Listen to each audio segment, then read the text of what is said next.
What's up, guys? I'm BTC. Welcome back to the Respawn, where I answer your questions. Today we're talking about the workshop, Bastion counters, and more.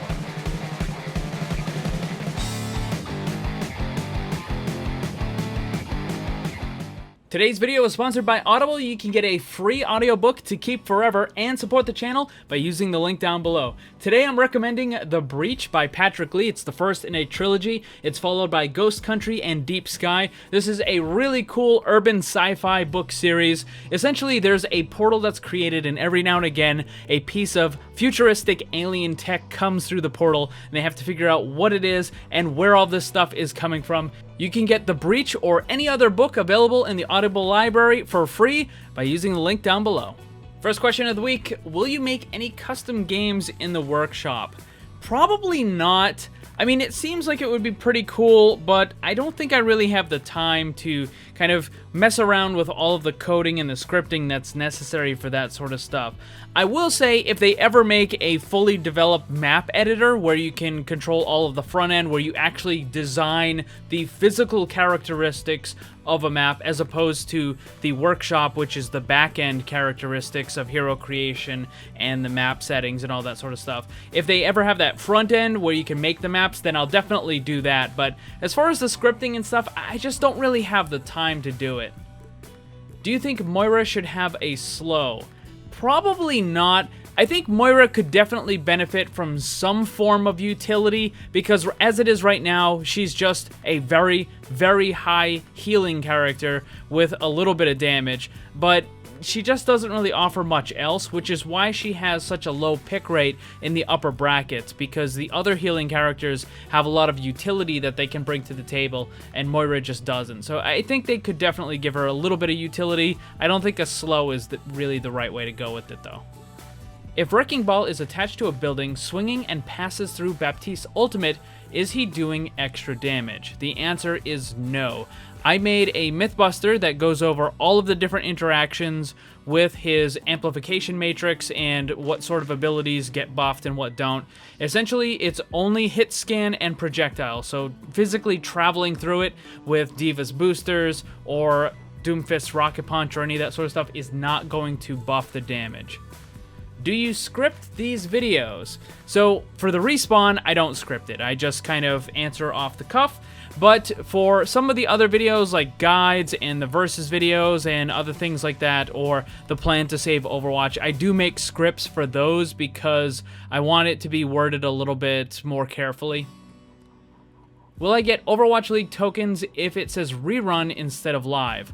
I'm fairly certain that you can only get the tokens when the live stream is actually live. If it's a rerun, then no, you don't get it. Now, this could have changed, but I'm pretty certain it's only when it's live. Now, if you live in a time zone where you just can't watch the games or anything, then what I would suggest is just open a browser and leave it on the Overwatch League Twitch page and just let it run. You know, you can hit the mute and all that other stuff so you don't have it playing in the background or whatever when you're trying to sleep or when you're away, but just leave the browser open and you'll get the tokens. What is a good counter to Bastion in the lower ranks? Alright, so most of the time when you see Bastion in comp, it's going to be in some sort of a bunker or a pirate ship setup, which means there's an Orisa barrier and probably a pocket healer as well. What you have to realize is that's 3 players. So you by yourself isn't really going to be able to deal with that. It's going to take a team effort. Now, there are certain things that you can do to try to help it out, and even if your team is uncoordinated or if they're not in voice chat, or you know, you're usually going to have a couple of people that are kind of off doing their own things, there still is a few things that you can do by yourself to kind of help your team and nudge them in the right direction and kind of tip the odds a little bit more in your favor. So the first thing is with Mei. Now, a lot of times you'll see Mei use the ice wall in front of the Bastion in order to block his damage. I don't really think that's a good idea. I mean, sometimes it works, but the thing is, they recently nerfed the ice wall, so Bastion can just completely destroy it, no problem, because it has less health now. So a better option is to put the ice wall underneath the Bastion, and what this does is it puts him up at a higher area, and then he is above the Reinhardt barrier or the Orisa barrier, so he's no longer being protected, and it allows the rest of your team to deal enough damage in order to destroy the Bastion. So you just kind of, like, rather than trying to get through the barrier, you just pop the Bastion up so that he's no longer protected by it. So that's one thing. Another thing is you can play D.Va, and you try to get as close as you can using cover and walls and all that sorts of stuff, and then you can boost towards the Bastion, use your defense matrix, and when you get close enough, you can use the micro missiles. Now, chances are you're going to get demacked and probably destroyed after that, but maybe your team will be able to take advantage of that and then destroy the Bastion and, you know, kind of win the fight. The third option is probably the best, which is Sombra. You can go invisible, you go behind the enemy team, and you wait until your team is ready to push in, and even if they're not coordinated, even if they're not in voice chat, right? Like, you just kind of wait for them to start moving in, then you hack the Bastion, you try to do as much damage as you possibly can, and once you start taking some damage, you can just teleport out. Hopefully, that will open up enough of the enemy team in order for your team to pick up the slack and go in and kill the Bastion and again, win the fight and take the point. But, you know, there's only so much you as an individual can do because, again, it's usually 1 versus 2, 1 versus 3, so just kind of keep that in mind. Should Overwatch open all of the events, including all the archives and holiday events on the anniversary, as a way to celebrate? Well, they did it last year. They did exactly that. They made all of the previous events available in the arcade. Now, they weren't all available at the exact same time because there's limited space in the arcade, but they did cycle through all of them, so I would expect that they're going to do it again this year as well. Do you think it's good or bad that Lucio is the only hero that can speed boost and Ana is the only one that can anti? I think it's really bad because then it makes those characters the only ones that can do that sort of thing, and it kind of puts them into a specialization or a must-have kind of deal, right? If there was other characters that could use speed boost or anti, then it would kind of spread that utility out a little bit more, and I think that would definitely be good. Now, as far as the Lucio speed boost, they just nerfed that. I think Blizzard is really, really concerned about speed boost and bringing back Goats and making it more powerful. I mean, Goats is still around, but they don't want to make it more powerful.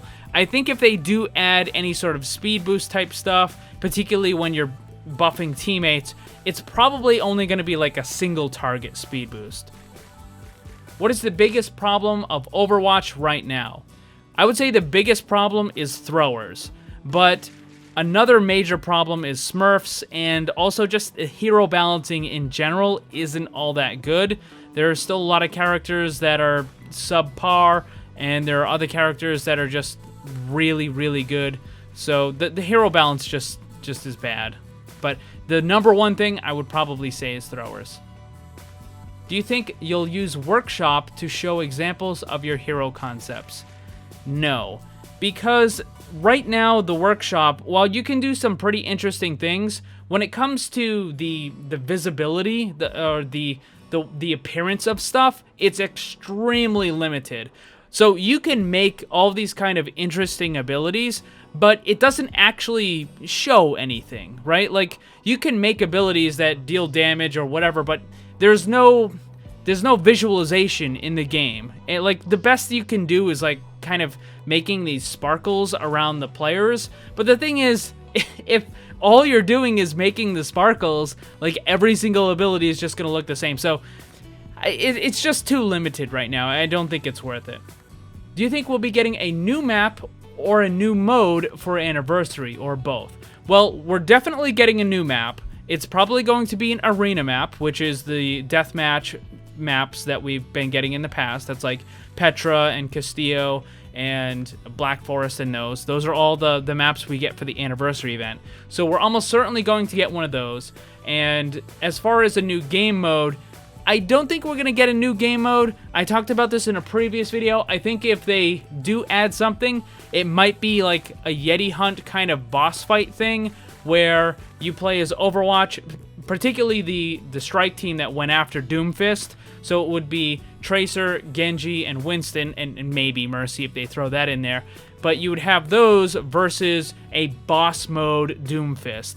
and it would be kind of like Yeti Hunt, where you pick the side you want to play on, and then you go into the arena, which is probably going to be the Singapore map. That's what I'm thinking.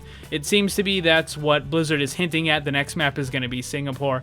So you would have that kind of Yeti Hunt boss mode, but it would be Overwatch and Doomfist. So that's what I think we're going to get for the anniversary.